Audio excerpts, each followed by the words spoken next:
Saludos, bienvenidos a este segundo episodio del podcast Hablando de Hospicios. Yo estoy hoy súper contento porque tengo una invitada especial. Está conmigo la señora Sally Montes. Sally, ¿cómo estás? Bien, ¿cómo están todos? Espero que estén todos bien. Excelente. Sabiendo que el podcast se llama Hablando de Hospicios, ¿de qué tú crees que vamos a estar hablando? De auspicio. Y lo queremos hacer, ¿verdad? De una manera amena.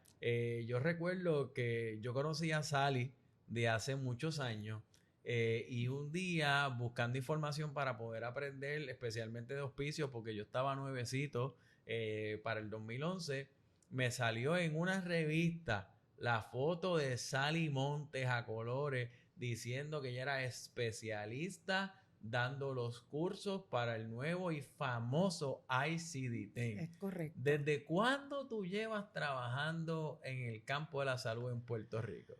Van a ser 40 años.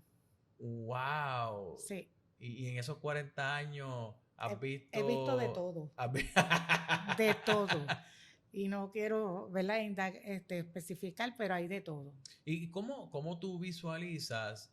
Me parece interesante, son 40 años de trayectoria. De ¿Cómo experiencia. cómo tú ves que ha cambiado los servicios de salud durante ese periodo de tiempo? Porque conozco que tú has estado en diferentes facetas, has estado desde planes médicos, ahora eres especialista en el manejo de información de salud. ¿Cómo has visto ese cambio? Ha habido mucho cambio desde esa época para acá.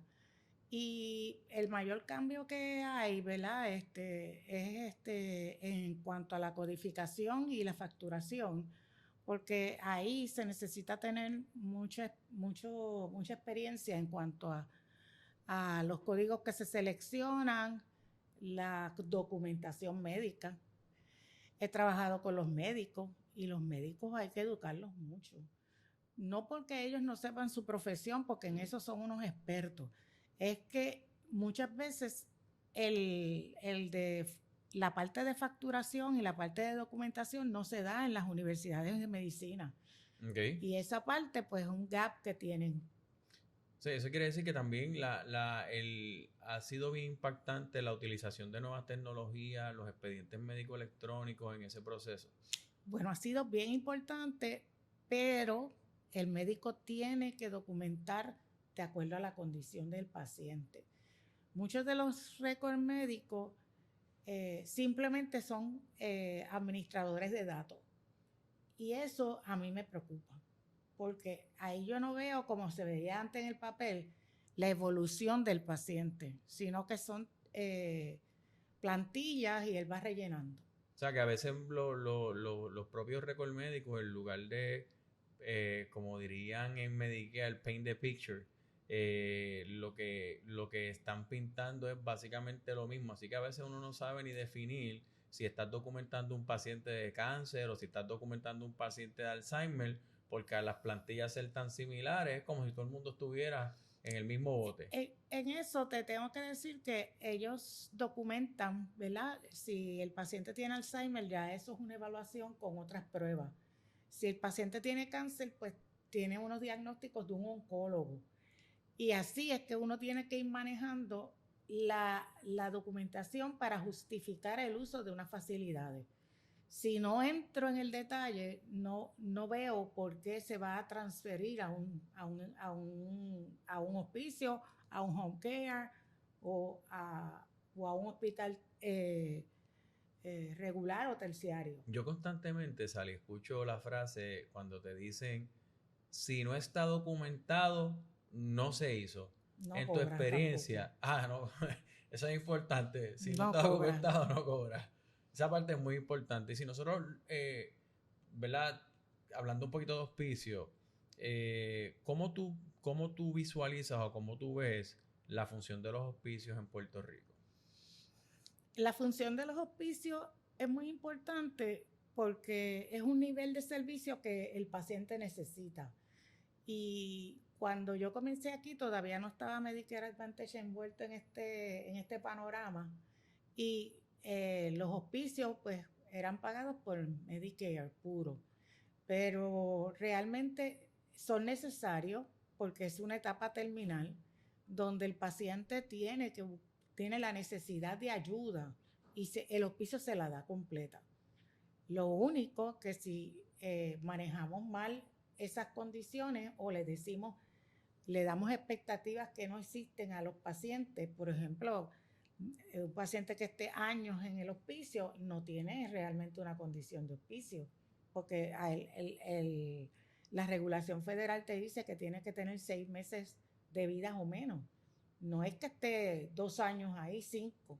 Claro, entonces para los que nos están viendo que quizás son nuevos en este concepto de los hospicios, cuando nosotros hablamos de hospicio, hablamos de pacientes que se le ha diagnosticado una condición terminal y que su pronóstico de vida es de 6 meses o menos. Y esto es una de las cosas que a mí siempre me ha llamado la atención acerca de la función de los hospicios en Puerto Rico, es que los hospicios en Puerto Rico y Puerto Rico y los Estados Unidos, donde quiera que haya hospicios, es un acercamiento diferente a cómo tratar la salud de ese paciente mirándolo desde una óptica paliativa. O sea, ¿qué quiere decir? Que van a estar dando unos tratamientos y es un equipo de trabajo completo que interviene en la casa del paciente. En la casa.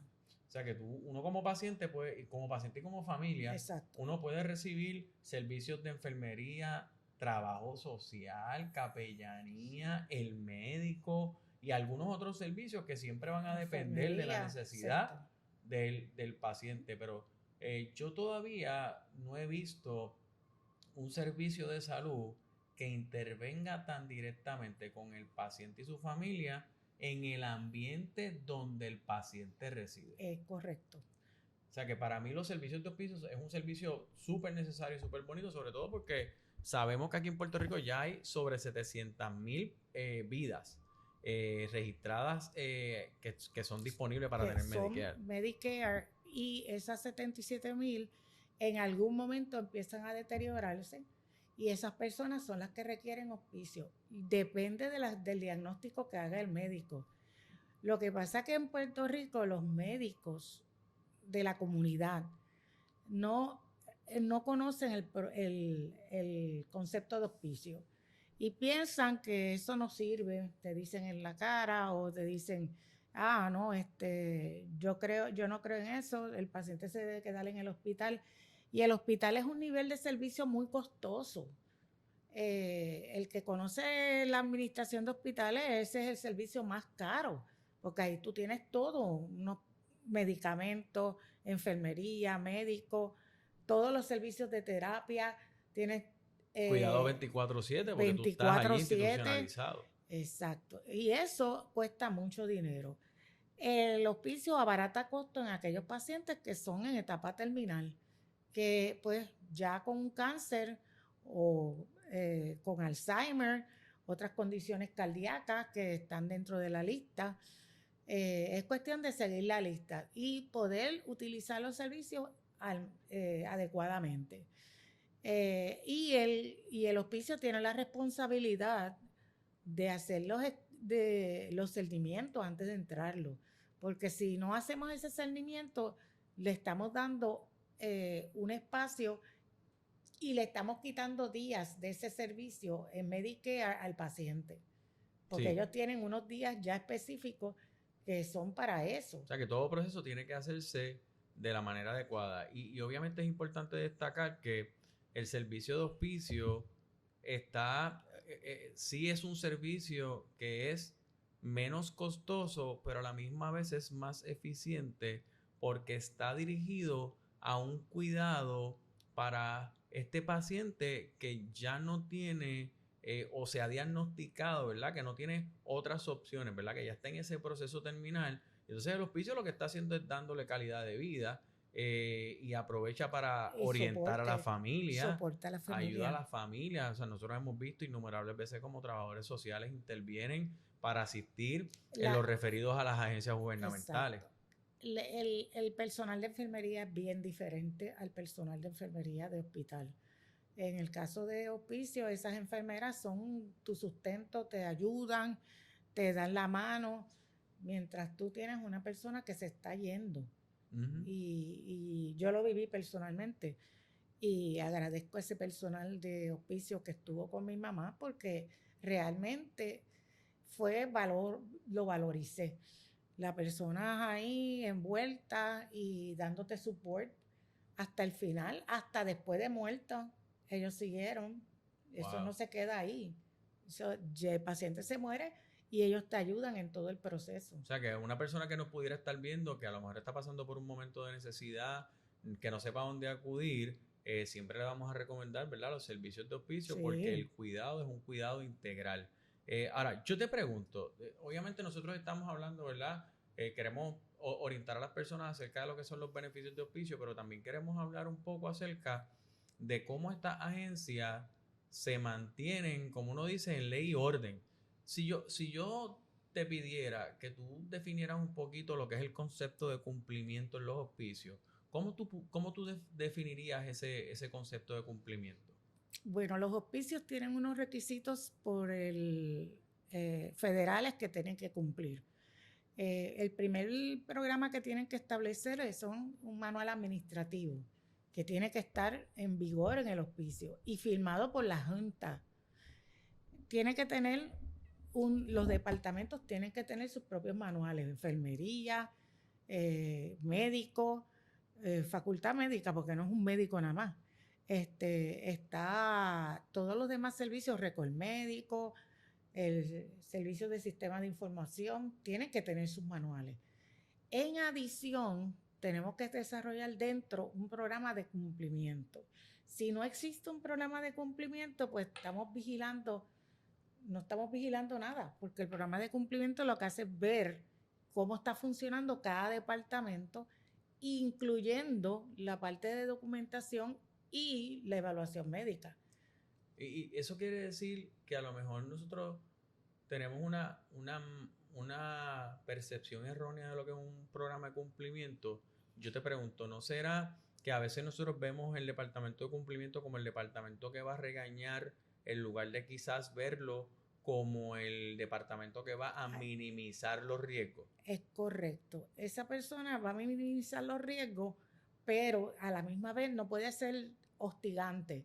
Tiene que ser una persona que vaya ayudando a cada departamento según van ocurriendo sus auditorías, porque tiene que haber un plan de auditoría anual. Y eso incluye hasta quality. O sea, esta persona va a vigilarlo todo. Van a ser los ojos y el oído de la Junta.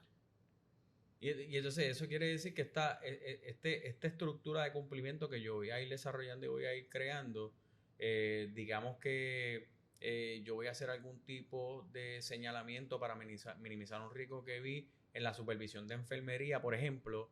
Eso quiere decir que quien dirige a esa persona de cumplimiento o a quien se reporte esa persona de cumplimiento no debe ser entonces a la supervisora de enfermería.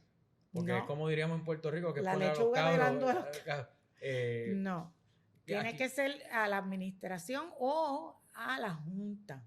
Se supone que el oficial de cumplimiento responda a la Junta de Gobierno, porque tiene que llevar directamente el mensaje y la Junta es responsable legalmente de lo que sucede en la entidad. No se puede quedar sin, porque por eso es que tiene que existir. En los hospitales todo el mundo tiene que tener un programa de cumplimiento. Cuando no lo hay, tú ves que hay una dicotomía en todos los departamentos, porque no se están vigilando. Y esa es la idea del cumplimiento. y eso quiere decir que si hay un señalamiento, el señalamiento no es directamente para posiblemente a lo mejor el personal visitante, Es el correcto. señalamiento va directamente a la Junta. A la Junta va a recibir un reporte, un informe de los hallazgos de esas auditorías. Y la Junta es legalmente responsable Oh, de sí, responder. sí. Eso quiere decir que si de repente esa persona que trabaja cumplimiento le hace un informe a la Junta y la Junta no hace nada, ante la eventualidad de una auditoría mayor, Ellos son ahí hay responsables. un señalamiento fuerte. Sí. Inclusive, tú sabes que ha habido este robo de información en las entidades, como por ejemplo los hackers entran y se llevan todo. A quien responde por eso es la Junta, porque la Junta tenía que haber hecho los análisis de riesgo para evitar eso. Eso quiere decir que hoy este podcast está siendo bien informativo, porque eso quiere decir que si hoy usted todavía no tiene como entidad una junta determinada, como uno dice, en su lugar, para poder responder, es una de las primeras cosas que usted debe comenzar a trabajar. En este concepto del cumplimiento, esta junta se debe estar reuniendo consistentemente para poder mirar las situaciones que están habiendo en el hospicio. Se supone que se reúnan mensualmente, es lo recomendable. Y ellos reciben todos los reportes de todo. Depende del tamaño del hospicio, ¿verdad? Si el hospicio es un hospicio pequeño, pues yo recomiendo que esa persona tenga más de una persona como junta. Puede ser gente de la comunidad, puede ser el administrador, no debe pertenecer ahí porque lo van a señalar, pero debe ser gente, el dueño tiene que tener todo ese andamiaje puesto. Eso quiere decir que un miembro de junta no necesariamente tiene que ser un empleado del hospicio. No. Yo puedo buscar miembros de la comunidad. Es digamos, correcto. tengo un grupo de iglesias y yo quisiera que ellos fueran parte de esa junta. Yo puedo buscar eso en ese grupo. O si tengo hospitales alrededor, yo puedo buscar un capellán. Un capellán. O sea, porque tú tienes que mirar que la junta va a vigilar lo que hace esa entidad, el hospicio. Y van a responder por eso. Y si nosotros tomamos, ya nos dijiste que llevas 40 años trabajando en esto, así que asumo que a principio muchas de tus auditorías era yendo a la agencia y tenías miles y miles de papeles y tenías que revisar miles y miles de papeles. Ahora, si yo te preguntase hoy, y yo sé que recientemente hemos trabajado, ¿verdad? Para que la gente sepa, Sally y yo hemos trabajado algunos proyectos juntos de cumplimiento. Sí. En base a tu experiencia, ¿cuál tú entiendes que es el impacto de una buena cultura de cumplimiento en la parte de la facturación de hospicio? Bueno, facturación es parte del hospital, de la entidad, ¿verdad? Del hospicio, pero también tiene que regirse por unas regulaciones. No todo se puede facturar. Okay. Y en la parte de hospicio está bien claro que se factura y que no se factura. Y eso es importante porque hasta los códigos tú los tienes ahí.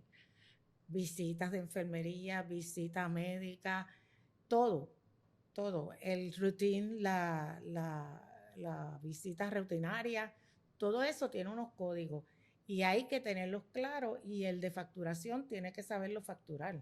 Y te ha pasado, ¿verdad? Esto es una pregunta que hago. ¿Te ha pasado que a veces cuando uno comienza a mirar la estructura a veces de los hospicios, uno se da cuenta que esa estructura de ese andamiaje de la parte clínica es bien robusta, pero cuando vienes a ver la parte de la facturación, quizás carece de gente que pueda interpretar de manera correcta la documentación que se está haciendo? Tiene que saber leer los expedientes, aunque sean electrónicos, para saber qué tiene ese paciente, porque no es ir a copiar un código de un lado a otro, es saber que existe la documentación de ese código en particular. Y si hicieron 4 visitas están documentadas ahí, porque eso tiene que tener una evidencia para el gobierno federal.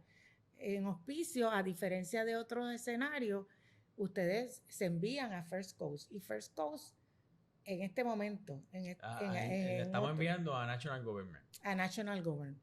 National Government recoge toda esa data y la mira y ve cuáles son tantas visitas, cuántas cosas pasan, y si ellos ven los excesos de código, ellos lo que hacen es que vienen personalmente. Y mira si es importante lo que acabas de mencionar, Sally, porque NGS tiene unos programas que se dedican específicamente a mirar la codificación de las facturas.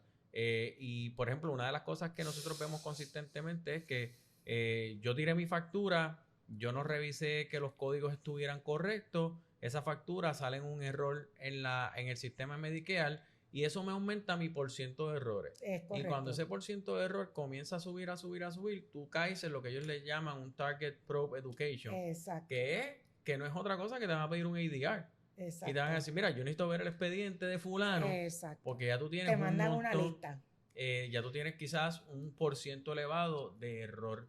Y eso quiere decir que si nosotros podemos sacar algo de esta conversación, lo que estamos hablando es que lo que hace el departamento clínico se transfiere a una factura, pero ese facturador tiene que tener un conocimiento pleno para que cuando yo comience a enviar esas facturas, yo las envíe lo más limpia posible. Correcto. Sobre todo ahora que estamos trabajando con los planes médicos. Porque ahora te está mirando todos los planes médicos privados. Antes de pagarte y el plan médico te audita después de pagarte. Exacto. Y uno de los beneficios que uno quizás pudiera tener con Medicare es que tú tirabas la factura, Medicare te pagaba y era después que venía a hacerte una revisión. Exacto. Aquí ellos van a estar viniendo constantemente, probablemente tengan auditores de auspicio y se revisen la información en la entidad. Otras veces no lo hacen porque si son bien pequeños, pues lo que hacen es que la miran y entonces te piden copia de esa información o tú le envías un disco con toda la grabación de todos los casos. Pero es importante que la medida en que miraba Medicare las cosas, a cómo la va a mirar el plan médico, van a sufrir de lo mismo que sufren los hospitales y los médicos, donde las denegaciones van a volar. ¿Por qué? Porque el plan médico busca reducir sus costos y corta mucho por el área, corta mucho del área clínica. O sea que en esa área, cuando nosotros hablamos de esa área de cumplimiento, esta persona que esté trabajando, o este grupo de personas que está trabajando con cumplimiento, tiene que aprender a construir un puente entre la parte clínica con la parte de facturación. Correcto.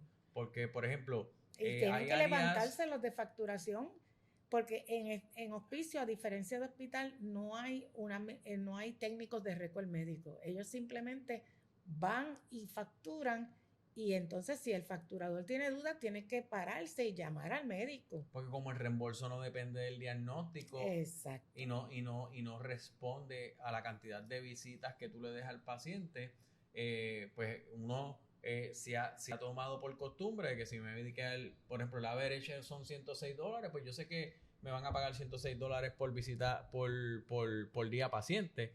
Pero hay ciertas áreas que a veces no nos damos cuenta que son también bien importantes, porque el reembolso de mi visita médica, del servicio médico que yo di en la casa del paciente, va a depender del código que documente el médico. Es correcto. Pues no todos pagan lo mismo. No. Entonces, yo no puedo como facturador decir, pues yo siempre voy a coger el CPT que más me pague, cuando miramos la documentación del médico y vemos que la documentación del médico no sustenta alta complejidad. Y el factor más importante en esto es que el médico recibe una paga del auspicio. Y en el caso de él va a facturar por su parte, que sería en la oficina de él, ¿verdad? Las cosas que en auspicio pasaron con los pacientes que vio. A diferencia de eso, ya el plan está mirando, si vamos a poner los advantages entre medios, van a estar mirando esa documentación. Y antes de que se acabe el mes, ya tú tienes 20 quejas ahí de los planes, porque ellos reciben en su archivo la información también. Sí, que ellos están, que ahora tenemos que visualizar que tenemos que reforzar estas áreas de cumplimiento, porque no podemos ser con Medicare, nosotros éramos reactivos. Exacto. Porque Medicare como quiera me iba a pagar. Y si pasaba algo, pues yo resolví en el camino. Y se devuelve muy poco dinero a Medicare comparado con lo que es los planes, que te lo van quitando día a día. Y eso quiere decir que con los planes yo tengo que ser proactivo. Eso quiere decir que un oficial de cumplimiento tiene que ser como Panasonic. Tiene que anticiparse al futuro. Y depende del contrato que se haga con ese advantage, porque hay contratos que son pagos cuando termina el servicio, ¿verdad? Y poco a poco, unos periodos de tiempo para facturar. Pero si es un capitado, usted va a recibir un bombazo cuando tenga que devolver todo eso. Claro, claro. Y esa parte es la que la gente como que no lo entiende. O sea, que esa parte del cumplimiento sí tiene una injerencia bien fuerte con cuánto yo me voy a ganar y con cuánto yo voy a cobrar del plan médico. Así que estamos hablando ahora de un panorama diferente en donde el cumplimiento tiene que ser un cumplimiento reactivo. Es Y correcto. ahí es que entra la importancia de minimizar el riesgo. O sea, que esa persona de cumplimiento tiene que estar consistentemente. Esa es la persona nerviosa en el hospicio. Esa es la que tiene que estar mirando. Vigilando. Ese Ella vigila. es Él vigila el todo. watchman. Exacto. Y tiene que hacerlo ahora de manera proactiva, porque ahora dentro de los nuevos panoramas de pago y programas de pago, Exacto. no, pues yo te aguanto el pago porque tú no estás en cumplimiento o no me has demostrado el cumplimiento en esta área. Así que es bien importante. Ahora, yo te pregunto, Sally, obviamente nosotros hemos visto que todos los contratistas de Medicare tienen siempre estos top 10 deficiencies, o sea, las deficiencias más grasas. En base a tu experiencia, y hemos trabajado algunas cosas juntos recientemente, ¿cuáles tú crees que son las mayores deficiencias de los hospicios en Puerto Rico? Las deficiencias, no solamente de documentación, sino la parte clínica, es que tienen estadías prolongadas y nadie las audita. Y esas son mortales para el hospicio. Sí, a veces las empiezan a auditar cuando te llega la carta. Y exacto. Y no se dan cuenta que esos pacientes llevan ahí mucho más tiempo de lo normal, más de 6 meses. Todo paciente que pase los 6 meses debe ser auditado ese récord para ver si tiene criterios clínicos que justifiquen ese largo de estadía. Porque no es cuestión de dejarlo ahí por dejarlo. ¿Tú crees entonces que, basado en tu experiencia, no necesariamente tenemos sistemas de monitoreo eficientes para poder determinar, para poder mirar esas estadías prolongadas? Bueno, hay sistemas, pero las personas tienen, por ejemplo, si el sistema de récord electrónico te levanta una bandera, tiene que haber alguien que lo vaya a mirar esos récords o esos pacientes que están fuera de la norma de los 6 meses. Y cuando tú dices vamos a mirarlo, significa que la recomendación desde el área de cumplimiento es que tú puedas mirar, evaluar si todavía está cumpliendo con los criterios y si tú puedes documentar efectivamente un deterioro de esa condición. Correcto, sí, hay que mirar que el paciente tenga justificación clínica para seguir en el hospicio. ¿Y qué pasa si yo veo que no tiene justificación clínica? Vamos a suponer que entré en mi cuarto periodo de 60 días, que sería el sexto periodo en total. Y a los 25 días yo fui para allá y ese paciente no está demostrando cambio, a los 30 días no está demostrando cambio y yo tengo mi reunión interdisciplinaria y discutimos que el paciente no tiene cambio. ¿Cuándo se debe dar el alta de ese paciente? ¿Se debe esperar al próximo periodo de certificación o se debe comenzar la planificación de alta tan pronto yo descubro que no tiene criterio? Hay que empezar la planificación de alta tan pronto se discute con el comité interdisciplinario y si no se discute como quiera, se tiene que darle alta porque el paciente no puede estar ahí consumiendo todo ese número de días que va a necesitar eventualmente para otras hospitalizaciones. Yo pienso y he visto esto, ¿verdad? Que a veces es que tenemos un poquito el miedo de decir que si lo doy de alta en el medio del periodo es como si yo no hubiera tenido justificación para poderlo admitir. Cuando uno tiene unos procesos de cumplimiento que se aplican a lo que nosotros estamos haciendo, uno puede justificar una admisión que eventualmente el paciente mejora. O sea, si yo estoy documentando que en lugar de un descenso en su condición, ese paciente está mejorando, pues entonces yo lo doy de alta porque está mejorando. Exacto. Pero lo que sucede muchas veces es que si te fijas, las notas son idénticas. Empiezan, está deteriorando y nunca ponen qué pasó con el paciente y de momento revive. Y tú dices, pero no estaba deteriorando las notas más atrás. Ahora está sano y bueno y lo voy a dar de alta. Usted tiene que ir documentando adecuadamente con el paciente. O sea, las cosas que le suceden, vamos a documentarlas. Si el paciente mejora, tiene que documentarlo. Porque entonces usted de golpe y porrazo lo saca y no hay documentación. Interesante. Y otra de las cosas que siempre me he preguntado, que a veces he visto, esa persona de cumplimiento tiene que necesariamente ser una persona con experiencia clínica? No, no. A veces son abogados, a veces no son abogados, a veces son administradoras de manejo de información. Puede ser una enfermera que esté preparada para eso, pero no necesariamente tiene que ser un clínico puro. Es simplemente que se deje llevar por los criterios que tiene el OIG y la parte de CMS con HHS, donde están todas las guías establecidas para auspicios. Y aprender qué son auspicios. Porque una experiencia que tuve con una persona, él llegó crudito, él era enfermero, pero el muchacho tenía tanto interés en aprender que yo empecé a bombardearlo con literatura. Vas a empezar por aquí, por acá, y ya, el muchacho está en otro sitio trabajando de oficial de cumplimiento. Y le gusta. Wow. Y le gusta. Y yo creo que eso se aprende. A pesar de que haya hasta unos exámenes de reválida para ser una persona especialista en cumplimiento, pero hay unos cursos también, pero se tiene que mantener al día. Sí, porque no necesariamente tú vas a aplicar una regla de hospital hospicio. No. Son reglas que trabajan diferente.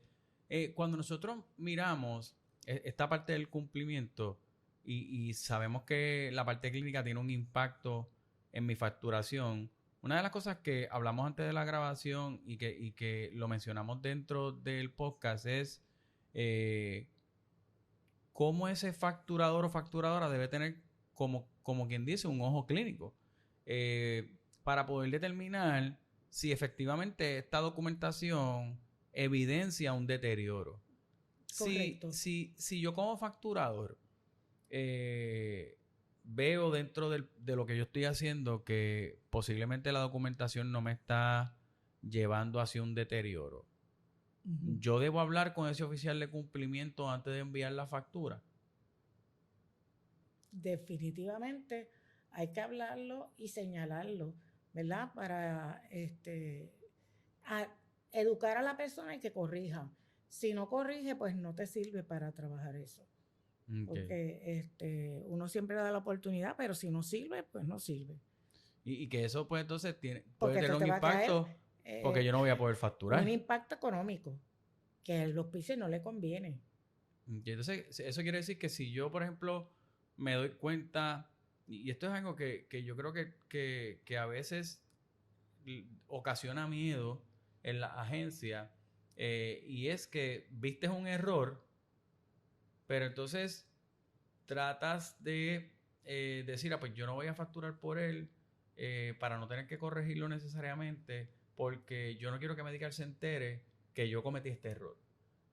Basado en tu experiencia, cuando tú estás trabajando con estas áreas de cumplimiento, yo como agencia me di cuenta del error y puse un plan de corrección. Exacto. Y para poder corregir el error.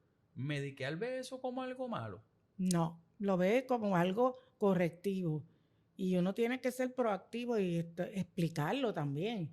No es cuestión de que tú lo tiras el papel y para que ellos lo lean, ¿no? Es que tú te tienes que explicar qué tú hiciste para corregir eso. Porque eso minimiza los riesgos. Eso quiere decir que no debemos tener miedo de cometer errores. No. Lo que estamos buscando es minimizar errores. Uh-huh. Y te pregunto, cuando nosotros estamos hablando de cumplimiento y estamos hablando de minimizar errores, ¿qué es lo que usualmente nosotros estamos buscando? Estamos buscando patrones de documentación o patrones de errores que se pueden estar cometiendo, y a base de esos patrones entonces nosotros determinamos cuáles son los pasos a seguir para minimizar ese riesgo. Bueno, sí, tienes que primero detectar qué es lo que está pasando, hacer la auditoría. Muchas veces hay que hacer auditorías internas y auditorías externas. En cumplimiento se hacen las dos. Una interna para ver lo que está pasando, y si hay podemos corregir, se corrige internamente. Si es una auditoría externa, pues la persona tiene que ir, verificar que todo esté corriendo adecuadamente, y si hay que señalamientos, pues se hacen y se hace un plan correctivo. Déjame hacerte una pregunta que para mí también es bien importante.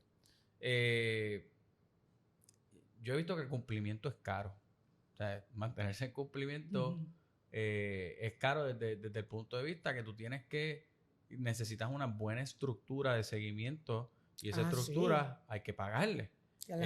Ahora, ¿qué pasa si yo soy un hospicio bien pequeño y no tengo, Económicamente dinero. económicamente no puedo pagarle un oficial de cumplimiento? ¿Hay otras estructuras que me pueden Hay otras ayudar? alternativas que tú puedes empezar a usar donde las personas, tú adiestras a alguien internamente, que sea, puede ser un enfermero, puede ser el administrador que está en el centro, puede ser múltiples personas que estén ahí, pero dependiendo de la cantidad, ¿verdad? Del volumen de pacientes que tenga ese hospicio, tú vas a auditar eh, cada 3 meses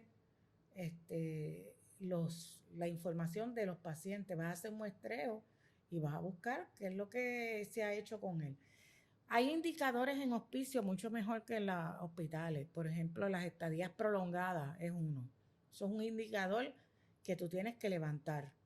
Y eso te lo dan los programas de récord electrónico. Te dice también si no tuvo el assessment inicial, si le falta documentación, los récords te lo señalan. Y si el grupo no se ha reunido a discutir el caso, también tú tienes que ponerle una bandera a eso. Sí, tú puedes crear diferentes indicadores y uno de los más importantes que siempre se maneja en un paciente de hospicio es el indicador de dolor. O sea, También. si ese paciente entró con dolor, que yo hice en ese periodo de 48 horas Exacto. para el dolor. Y ahora hay otro aspecto y para que ¿verdad? Podamos seguir informando a la gente, uno de los últimos reportes de los IG del 2019 identificó que específicamente en Puerto Rico el 98% de los hospicios auditados tenían al menos alguna deficiencia que se señaló. Y obviamente, pues, no vamos a poder quizás estar siempre en un 100% de No, cumplimiento porque esto es algo que es dinámico. Si la regulación cambia, la forma en que yo lo miro tiene que cambiar. exactamente. Pero una de las áreas que siempre se impacta y que hay múltiples reportes para determinarlo, está el Pepper Report, ahora mismo está el Hospice Compare, Sí, es el asunto del diagnóstico de admisión y los diagnósticos relacionados. correcto. Eh, Obviamente tú trabajas con ICD-10 Es y correcto. tienes un montón de experiencia y sabes que cada vez que hay algún libro nuevo o algún cambio en los diagnósticos, tú trabajas directamente con eso y lo haces de manera de dar clases acerca de También. eso y también lo haces con los CPT. O Es sea, ahora mismo correcto. vimos CPTs que se invalidaron y Es que ahora son correcto. diferentes. Te pregunto, ¿cuál, ¿cómo debe ser ese acercamiento para yo poder identificar el diagnóstico correcto? O sea, no decir, el paciente tiene Alzheimer, pues me voy a ir por el G309, que es el unspecified.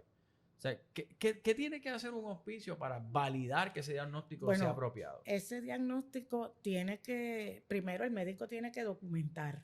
Acuérdate que el paciente de hospicio entra por referido y el médico que lo envía tiene que escribir adecuadamente.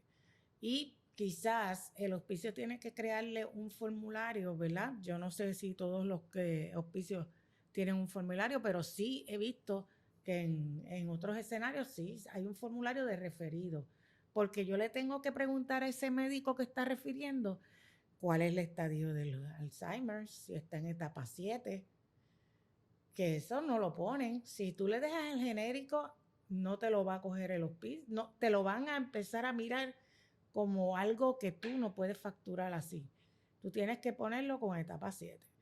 Y tienes que tener todas las condiciones que tenga ese paciente, también anotarlas porque no sabemos si esas condiciones se conviertan también en parte de su condición de enfermedad terminal. O sea, que esos diagnósticos relacionados a esa condición siempre van a ser un supporting Exacto, de ese diagnóstico secundarios, principal. son los secundarios y se ponen ahí.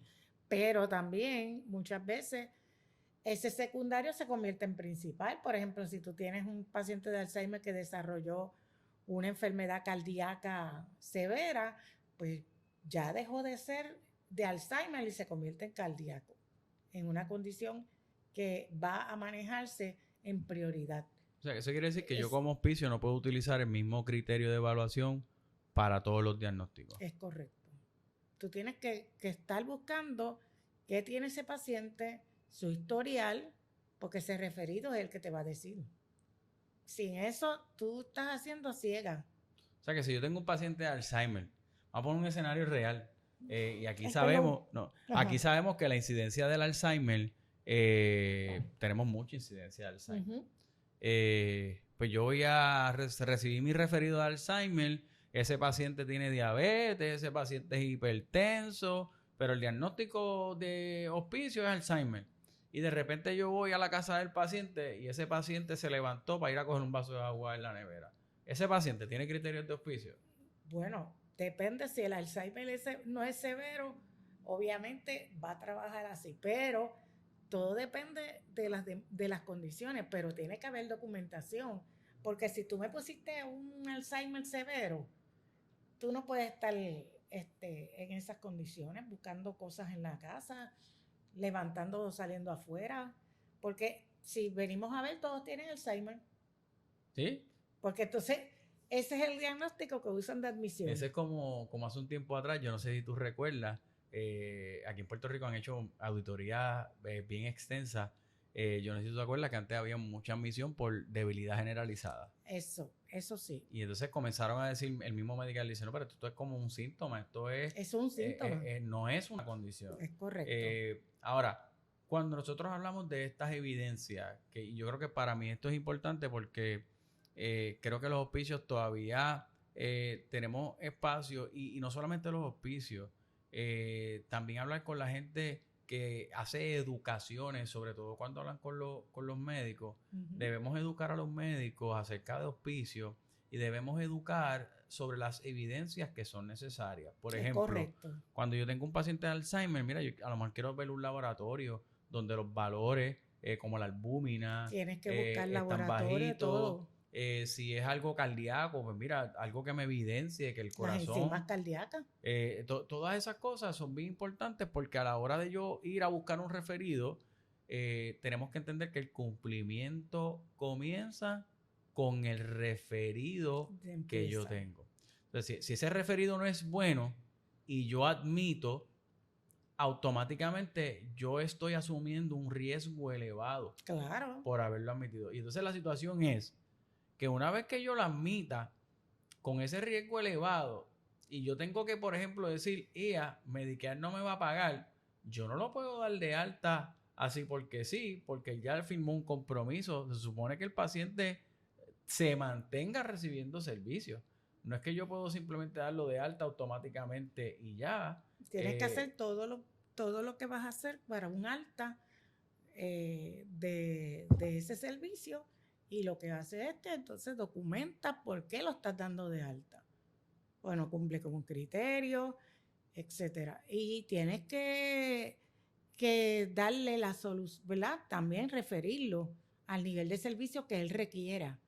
Porque no es tirarlo a la calle. O sea, no es darlo de alta y ya. Vete para tu casa. No.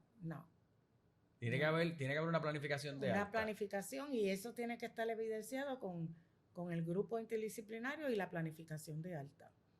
Trabajo social. Sobre todo porque tenemos que darnos cuenta que el alta viva también te ocasiona otras cosas y otras consideraciones que tú debes tomar, tener presente. Porque, por ejemplo, y si ese paciente tú lo das de alta, pero ese paciente tiene todo el derecho de buscar otro hospicio. Exactamente. Y si ese se va a otro hospicio, tienes que haber enviado otra serie de documentación a Medicare, al 81B. Todo eso lo tienes que volver a hacer. Y se va para el hospital y tú no terminaste tu proceso, te va a llegar una facturita del hospital porque todavía estaba admitido en hospicio. Ahora, así que, en base a esto que hemos hablado ahora, ¿qué cosas tú crees que puede hacer un hospicio para mejorar la captación de esos ICD-10? Nosotros hemos visto algunos paper reports y algunos Hospice Compare en donde vemos que todavía se ve mucho paciente con un solo diagnóstico en la facturación. con un solo diagnóstico. Sí, ¿cómo los hospicios pueden mejorar esa área de los diagnósticos? Tienen que primero conocer cuáles las condiciones que tiene ese paciente. Sabemos que hay una regla en hospicio que son unos diagnósticos determinados que se van a considerar principales. El diagnóstico que van a estar sustentando el uso del hospicio. Y los secundarios. Ahora, en ICD-10 hay libros, ¿verdad? De hospicio y home care, que los ponen unidos y te van diciendo, ese libro de codificación te va diciendo si esos criterios es un criterio de hospicio o no de hospicio. Y que como tú dices, tienes que macharlo con la documentación clínica. Uh-huh. O sea, que no puedes simplemente decir, pues mira, este paciente tiene un problema respiratorio y que no tenga nada en su expediente médico que tenga que ver con algún asunto respiratorio. Exacto. Sally, yo creo que esta conversación ha sido súper excitante y súper buena. Yo creo que todavía tenemos data para hacer una segunda sección, pero antes de terminar, la pregunta obligada es, ¿dónde te pueden conseguir? Bueno, mi teléfono para todo el mundo es 787-306-1149. Yo tengo una oficina, ¿verdad? Bajo SM y Asociados, Sally Montes y Asociados, y pueden en la calle 3 SE, calle 1051, calle 3 SE, porque es que el correo lo cambiaron. Y ahí, apartamento 9 o suite 905, y lo que hacen es que me escriben o me envían, mi email es smontes@asociados.com, y entonces pueden y vamos a poner la información para que todo el mundo la tenga. Sally, bien agradecido de esta conversación. Yo creo que tenemos todavía tela para cortar. Yo creo que, es más, nos comprometemos en que vamos a hacer uno próximo enfocado en discutir los hallazgos de los OIG y cuáles son los planes de los OIG para el 2023, para el 2024. Ya Sally me estaba comentando que vienen fuertes con los criterios de elegibilidad. Y van a estar mirando diagnósticos, la famosa firma. He visto mucha gente que se cae en esta parte del cumplimiento, que cuando el paciente firma la elegibilidad, la firman hoy y lo admiten mañana. Exacto. Y lo otro es la elegibilidad para hospicio y cuidado paliativo, que aquí se ha vuelto un boom. Sí, ahora hay mucho cuidado paliativo por ahí. Que nace del hospicio, así que tienen que tener cuidado porque eso lo van a mirar. Todos los OIG ya empezaron con la búsqueda de esa información. Sí, que no podemos confundir la gimnasia con la magnesia o la magnesia con la gimnasia. Así Exacto. que nos comprometemos, ¿verdad?, a tener un segundo, otro episodio con Sally donde podamos discutir algunos de los planes de la OIG. Desde nuestras oficinas en San Juan, aquí en Miramar, estamos profundamente agradecidos. Si usted quiere obtener más información acerca de nosotros y de los productos de expediente médico electrónico que tenemos a través del sistema de MOMS, pueden contactarse con nosotros al 787-200-6490 con este servidor. Así que será hasta la próxima y muchas gracias por su sintonía. Gracias.